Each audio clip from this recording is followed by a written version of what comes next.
Hi, this is No Ordinary Voice of Spiritual Ventriloquism. You are listening to the dummy himself. I want to talk today about the two kinds of relationships that people can have. People can have relationships based on only two things.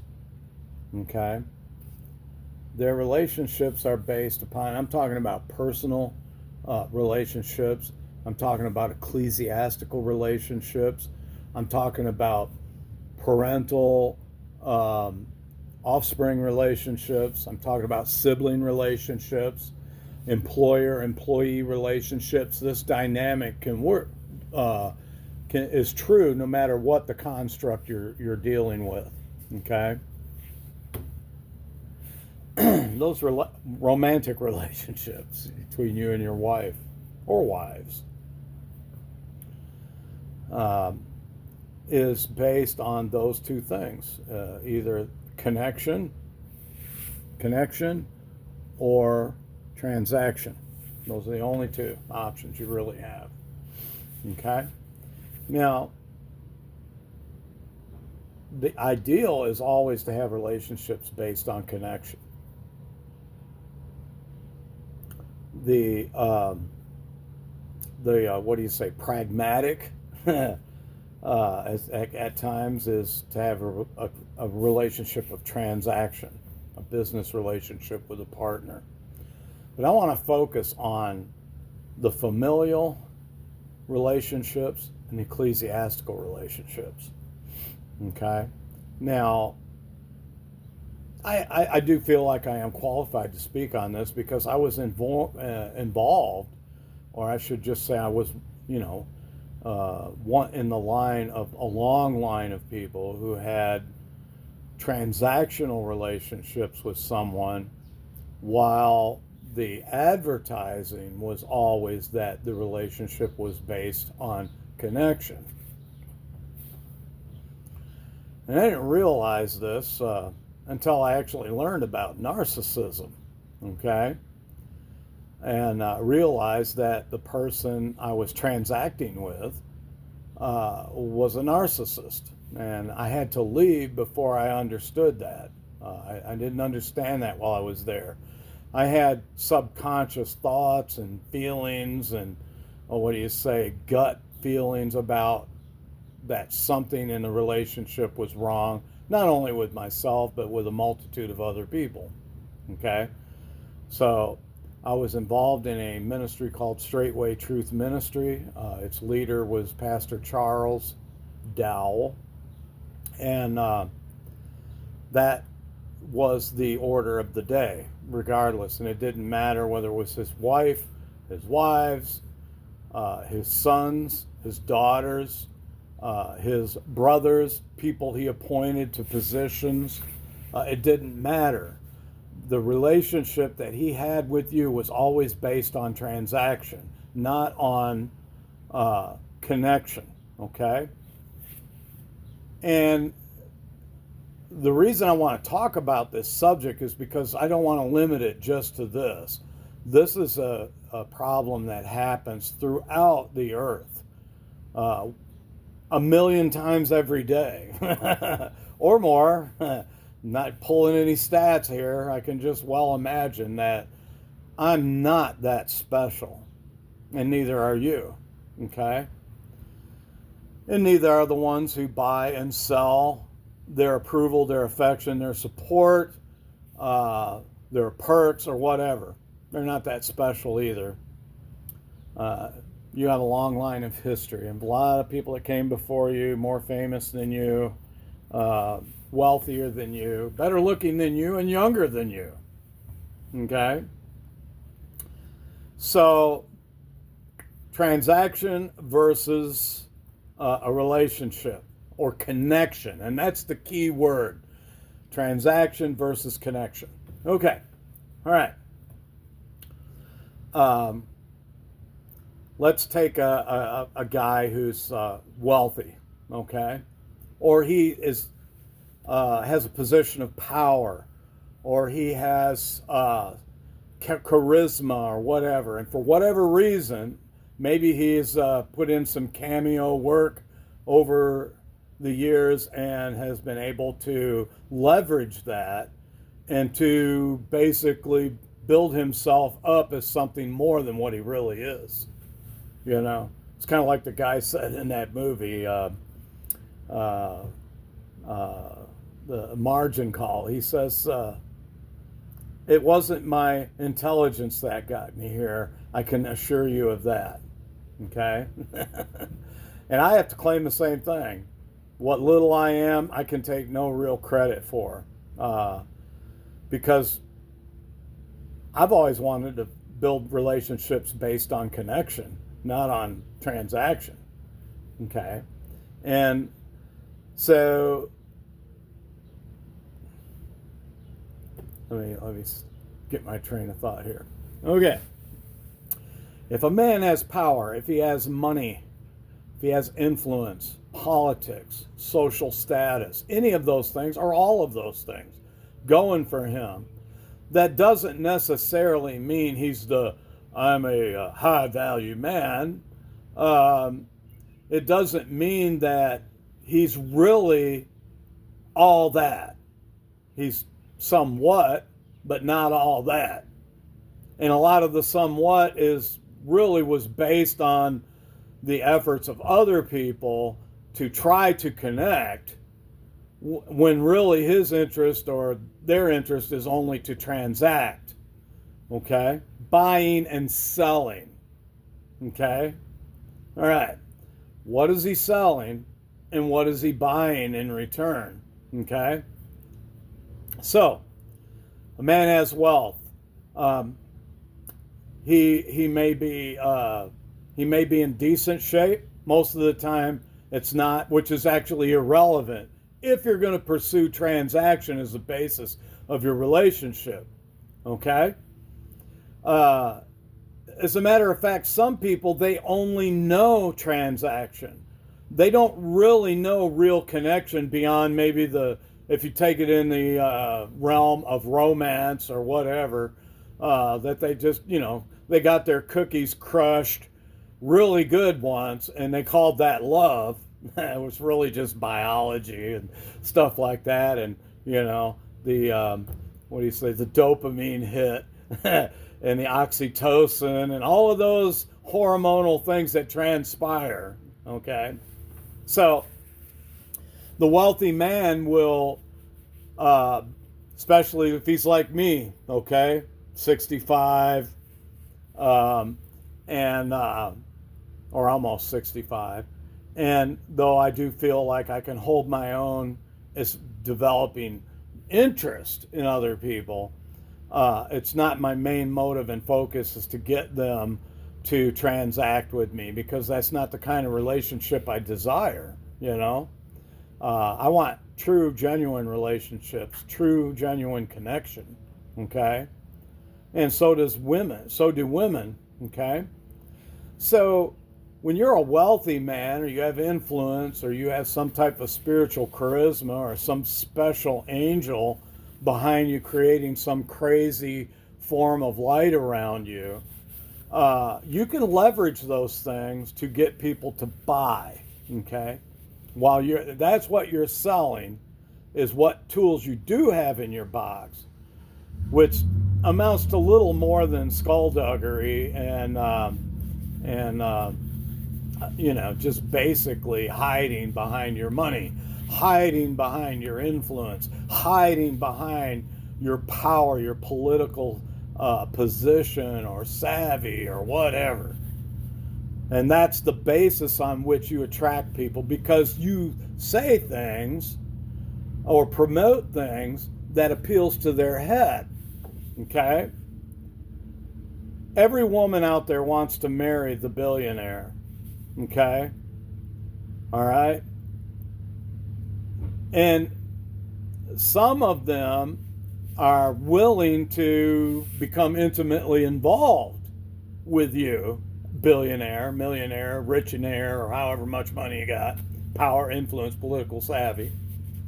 They're willing to bargain. I had an old saying one time, money can't buy love, but it can put you in an excellent bargaining position. And that is true. That axiom is true in every way, okay? Because there are only so many men out there that are considered high value men, real or imagined. Now, it only becomes real when the imagined can gloss over all the other social defects that person carries. And in the case of a narcissist, it's going to take a lot of money, okay? Or a CEO that wants to promote some star, subordinate to make him even more money. That's a transactional relationship. You're not connecting with that person. You don't give two shits about him. That person is a thoroughbred that is being auctioned off to the highest bidder. Okay? All right. So, she will capitulate, and let's say she looks like me. All right? Let's say she looks like me. I'm not the one that, what do you say, gets her bean to vibrate or whatever. And I hate to put it in such simple terms, but that's exactly what happens hormonally, biologically. And when they can see all of the bling blings that come along with getting involved with this person, right? She's willing to sacrifice her ideal, whatever that is. And honestly, to be honest, a lot of women have ideals that are unrealistic.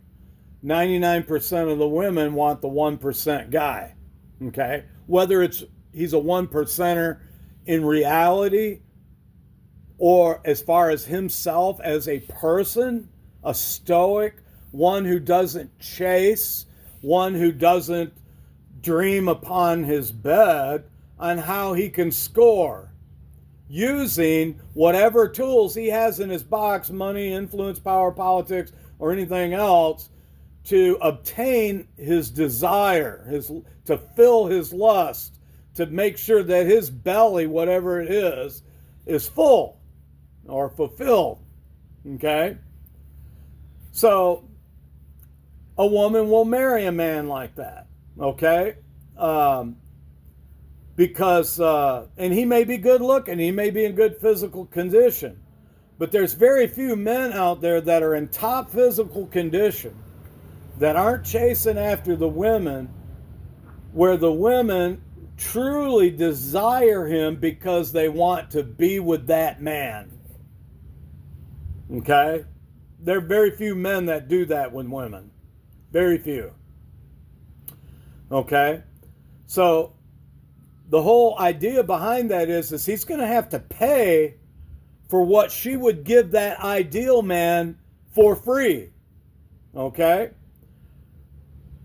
When a woman sees a high value man, or at least is attracted physically to a man, attracted to his charisma or whatever, and there's nothing in it for her but a romp through the hayfield, all right? She's willing to give that man free for something that otherwise any other man would have to pay for. You can secure a relationship with a woman based on your security, what you can provide, the perks you can hand out, like trips to the Caribbean or whatever, and they see all this, and then they see you up on the stage in front of all the people, captivating the audiences and things like that. That's transaction, because ultimately your physicality is going to deteriorate over time. It may last well into your 70s, but you're not 20 anymore. And the women know it. Okay? They know it. All right. So, and I'm not saying a woman capitulating for a good man who has a good mind on his head, who's going to care about her not what she can transact with him and what he can pay for in exchange for her, okay? Fulfilling, checking off boxes on the list, all except these last one or two or three. You could be a tyrant, you could be an asshole, you could be cold and indifferent, okay, to what a woman's needs are at any given moment. You might call that feminist thinking. You might call that, anything else, cuckhood or whatever, But the truth of the matter is men desire affection from women, okay?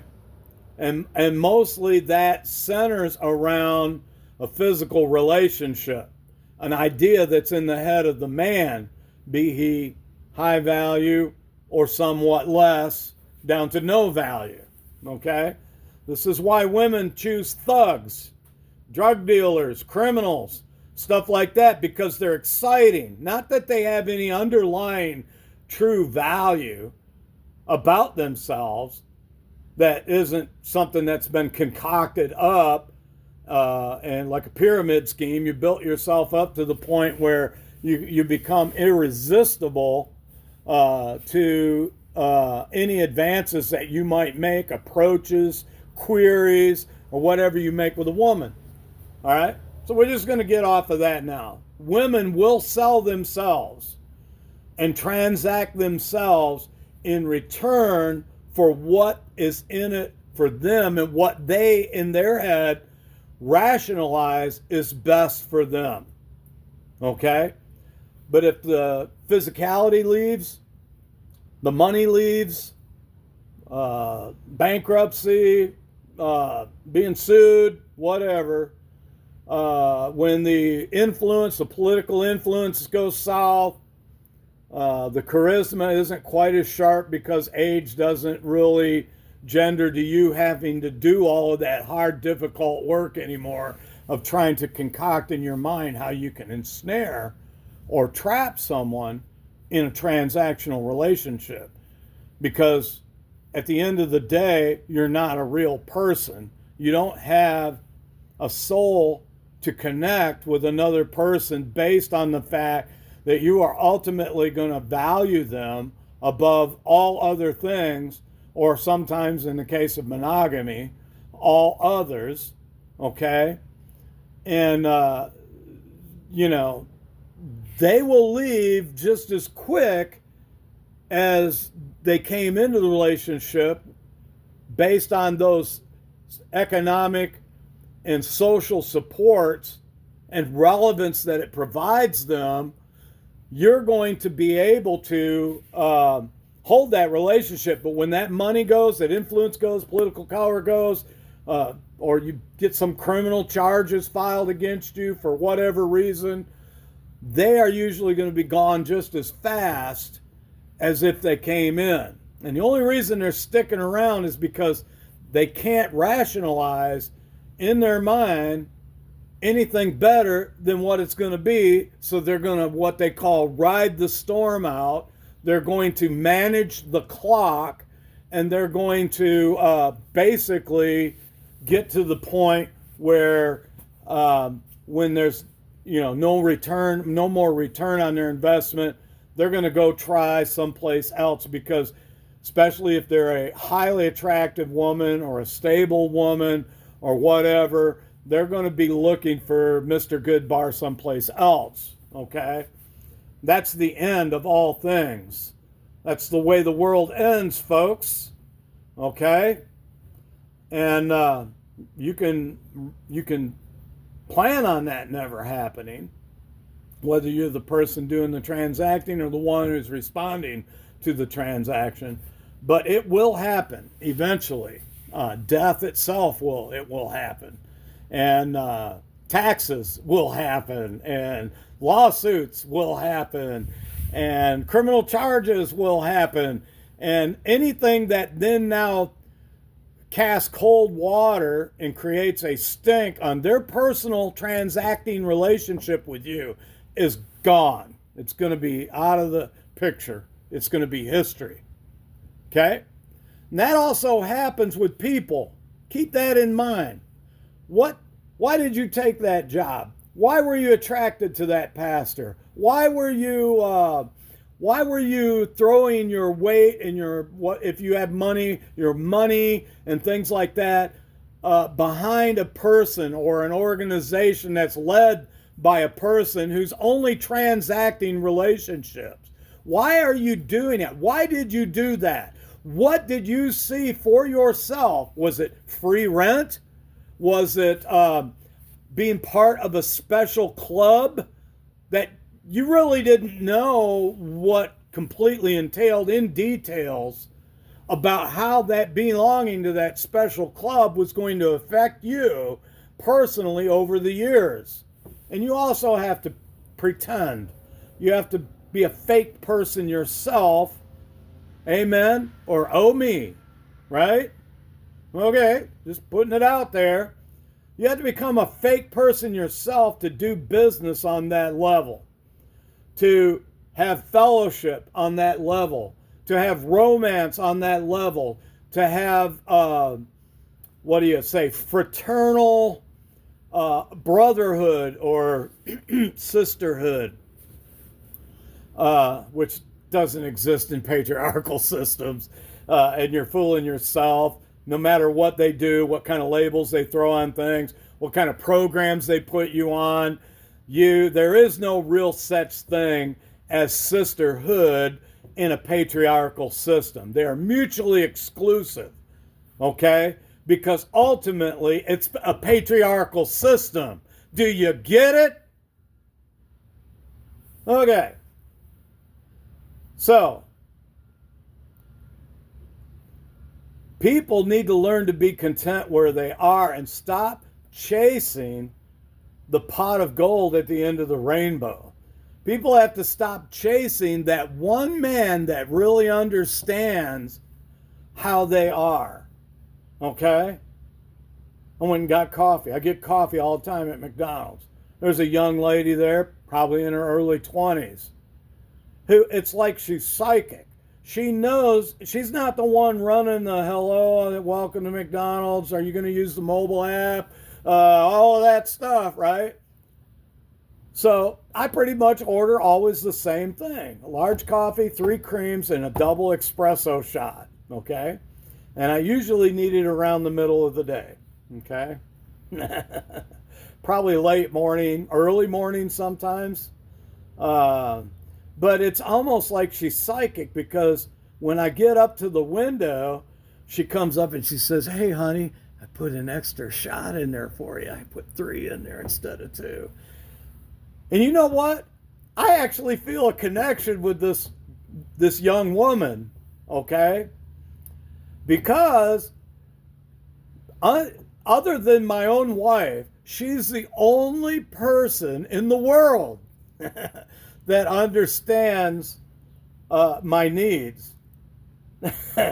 Because she's got me patterned. She's paying a lot of attention, okay?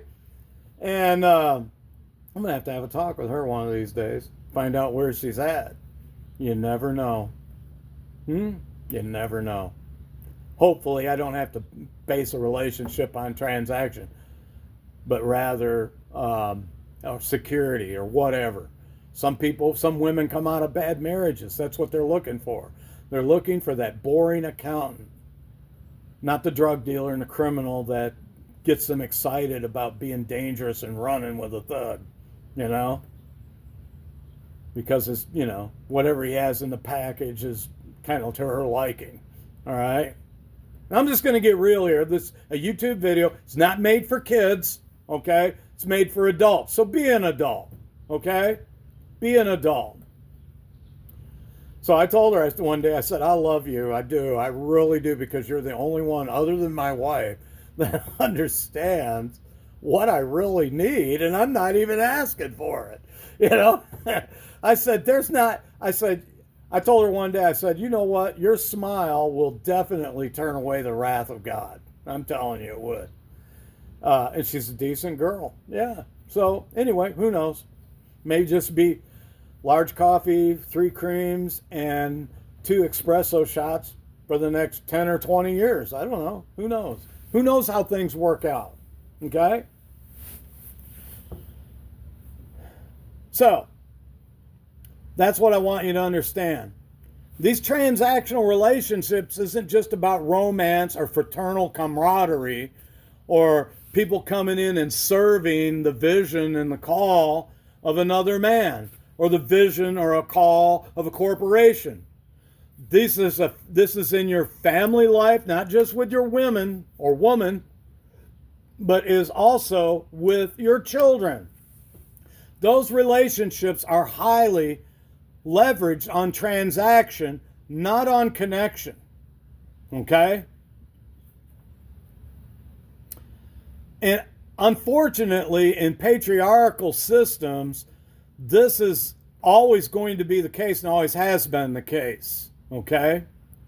Whether it was the Catholic Church or whether it was the latest Hebrew Israelite cult or anything else. Right? Now, I'm not preaching feminism. I'm not telling women to leave their husbands. As a matter of fact, I think some of you have jumped out of the frying pan and into the fire. As much as I love you, as much as I care about you, as I think that you're not going down the right path.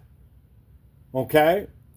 And unfortunately, I can't comment to that specifically, but I've seen it happen.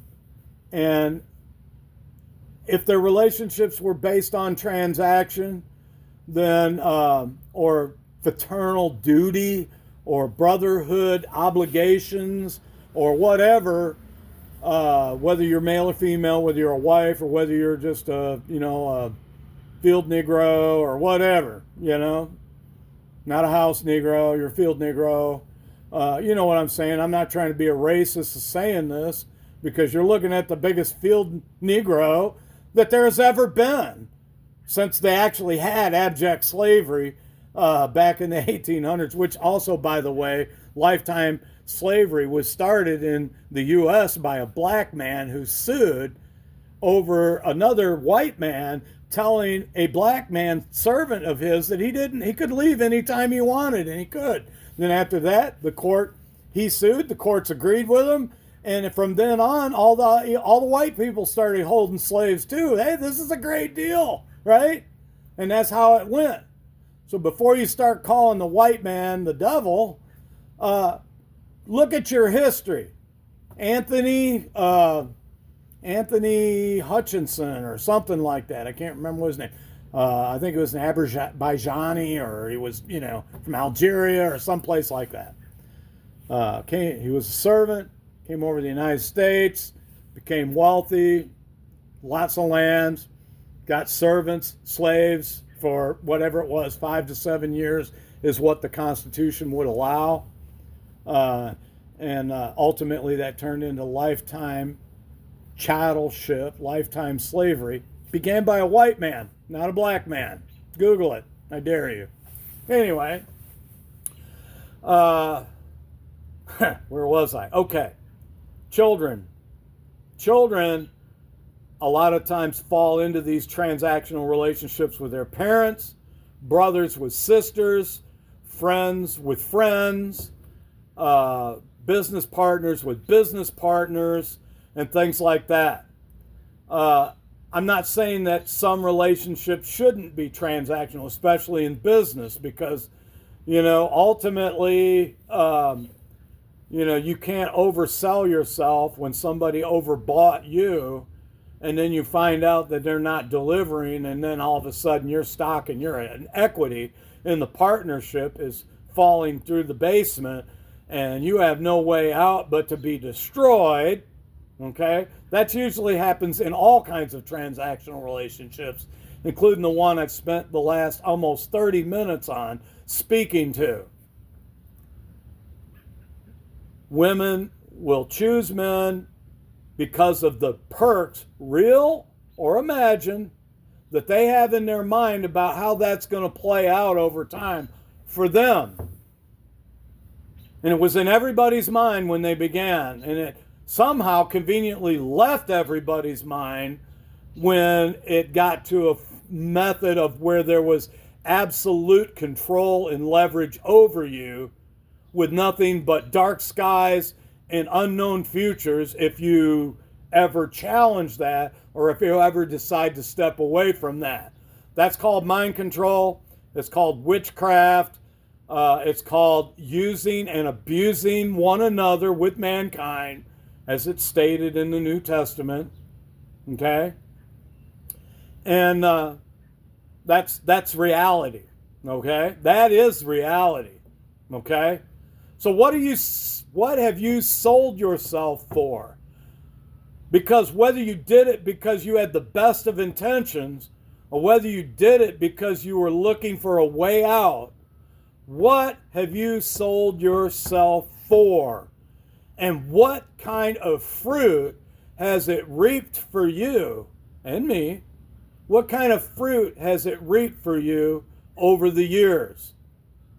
And what are you doing now to ensure that you become the realest, truest, genuine person that you can possibly be, and attract friends, lovers, partners, and fraternal or maternal brotherhood or sisterhood?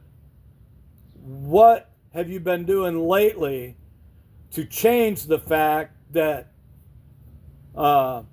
you need to change? Okay? All right? I hope I said something that would be of profit to you. I've gotten a lot out of it myself personally.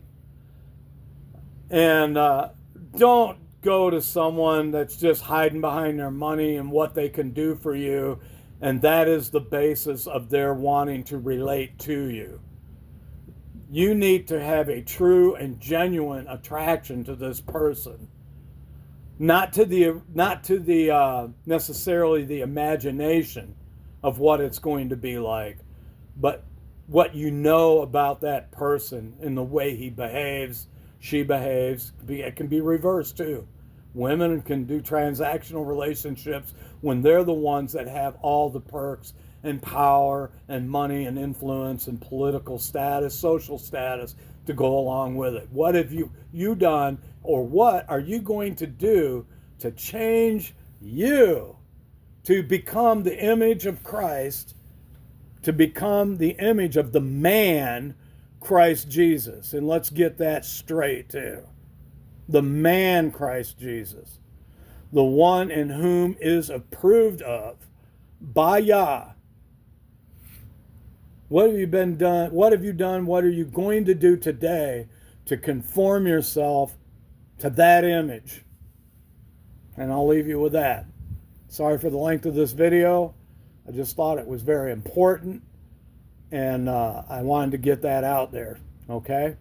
And I learned this from others. I learned this through my own experience, was the spur and the lash to learn these things. Okay? I learned this from psychologists. I learned this from therapists who I don't have therapy, you know. Maybe I ought to get some. What do you think? Anyway,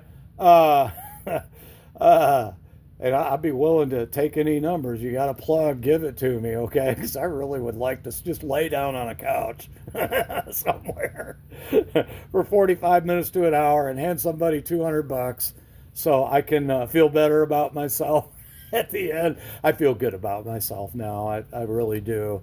But you understand. It's all on you, not on the other person. It's all on you. Have a good day. Shalom.